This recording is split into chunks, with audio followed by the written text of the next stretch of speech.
पहाड़ों की ओट में बसे उस छोटे से गांव की पगडंडियों पर आज एक अजीब सी खामोशी थी।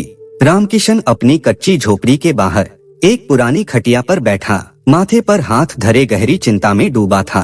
उसकी आंखों के सामने अभी भी वह मंजर घूम रहा था जब 10 दिन पहले शहर की उस बड़ी रेस्टोरेंट ने, जहां वह सालों से पसीना बहा रहा था, मंदी का बहाना बनाकर उसे नौकरी से निकाल दिया था। शहर की भागदौड़, महंगा किराया और अब यह बेरोजगारी, रामकिशन अंदर से टूट चुका था। जेब में बस कुछ हजार रुपए बचे थे। घर पहुंचने पर उसकी पत्नी राधा, दोनों छोटी बेटियां और बूढ़ी माँ की आंखों में उसे वापस पाकर खुशी तो थी, पर रामकिशन के चेहरे की मायूसी देख सबकी मुस्कुराहटें फीकी पड़ गईं। राशन का इंतजाम तो हो गया, पर भविष्य का अंधेरा उसे डरा रहा था। एक शाम जब चूल्हे की आग मद्धम पड़ रही थी, राधा उसके पास आकर बैठी और धीमे स्वर में बोली, आप यूं हार मानकर बैठेंगे तो बच्चों का क्या होगा? क्यों न हम यहीं अपना कोई छोटा मोटा काम शुरू कर लें? मेहनत करेंगे तो दाल रोटी का जुगाड़ तो हो ही जाएगा। रामकिशन ने लंबी सांस ली और मायूसी से पूछा, पर राधा, यहाँ गाँव में क्या काम मिलेगा? सब तो बड़े ठेकेदारों के हाथ में है। राधा की आंखों में एक अनोखी चमक थी। उसने सुझाव दिया, शहर में आप जिस मशहूर वड़ा पाव की रेडी पर काम करते थे, वह हुनर तो आपके पास है ही। क्यों न हम अपने ही आंगन से देसी वड़ा पाव बनाना शुरू करें? हमारे यहाँ शुद्ध चीजें मिलेंगी तो लोग शहर का जंक फूड भूल जाएंगे। रामकिशन को बात जंच गई।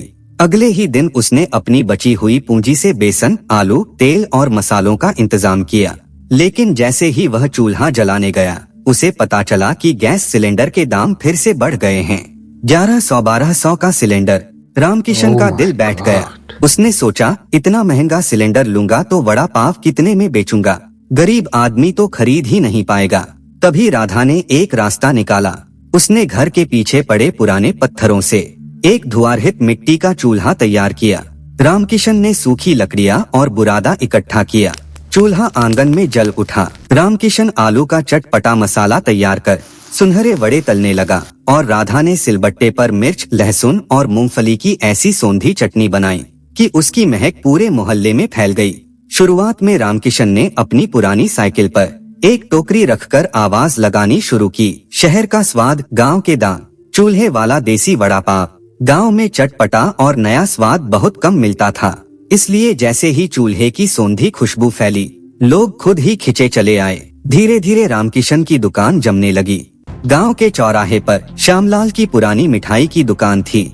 श्यामलाल न केवल ऊंची पहुंच वाला इंसान था, बल्कि बेहद चालाक भी था। वह घटिया तेल और मिलावटी सामान बेचता था। जब उसने देखा कि रामकिशन का चूल्हे वाला वड़ा पाव मशहूर हो रहा है और लोग उसकी दुकान छोड़ रामकिशन के पास जा रहे हैं, तो उसने सीधे झगड़ा करने के बजाय एक गहरी चाल चली। उसने रामकिशन के पास जाकर मीठी मीठी बातें की। अरे रामकिशन भाई, तुम्हारा काम तो बहुत अच्छा चल रहा है, क्यों न हम मिलकर शहर में एक बड़ी दुकान खोलें? तुम माल बनाना, मैं पैसा लगाऊंगा। रामकिशन सीधा आदमी था, वह उसकी बातों में आने ही वाला था, पर राधा ने भाप लिया कि श्यामलाल का इरादा रामकिशन का हुनर और मसाला चुराना है। श्यामलाल चाहता था कि एक बार उसे चटनी और मसाले का राज पता चल जाए तो वह रामकिशन को दूध में से मक्खी की तरह निकाल फेंकेगा। जब उसकी यह मीठी चाल नाकाम हुई, तब श्यामलाल ने अपनी चालाकी का दूसरा पैंतरा बदला। उसने रात के अंधेरे में मसालों के साथ छेड़छाड़ की और उसमें खराब चीजें मिला दी, ताकि सुबह ग्राहकों को स्वाद खराब लगे और वे रामकिशन को कोसें। लेकिन श्यामलाल भूल गया था कि यह 2026 है। रामकिशन की बड़ी बेटी, जो अपने पिता के संघर्ष की डेली व्लॉग्स और रील्स सोशल मीडिया पर डालती थी, उस रात भी छत से अपने वीडियो के लिए नाइट शॉट्स ले रही थी। उसने श्यामलाल की काली करतूत अपने मोबाइल कैमरे में कैद कर ली। अगली सुबह जब श्यामलाल ने गांव में शोर मचाया कि रामकिशन का खाना जहरीला है, तब रामकिशन की बेटी ने वह वीडियो पूरे गांव के सामने चला दी। श्यामलाल का काला चेहरा सबके सामने आ गया।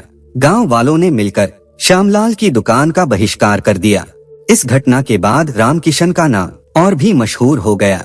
दूर दूर से लोग ईमानदार रामकिशन का चूल्हे वाला वड़ा पाव खाने आने लगे। काम इतना बढ़ा कि उसने गांव के 5 और बेरोजगार युवाओं को नौकरी पर रख लिया। वह गांव जो कभी सन्नाटे में डूबा था, अब आत्मनिर्भरता की गूंज से जीवंत हो उठा था। रामकिशन अब सिर्फ एक मजदूर नहीं, बल्कि एक सफल उद्यमी बन चुका था। उसने साबित कर दिया कि अगर इरादे मजबूत हों, हुनर सच्चा हो और साथ में सोशल मीडिया का सही इस्तेमाल हो तो महंगाई और दुश्मन कोई भी रास्ता नहीं रोक सकता। सीख, ईमानदारी और मेहनत से कमाया हुआ काम हर चालाकी और धोखे पर भारी पड़ता है।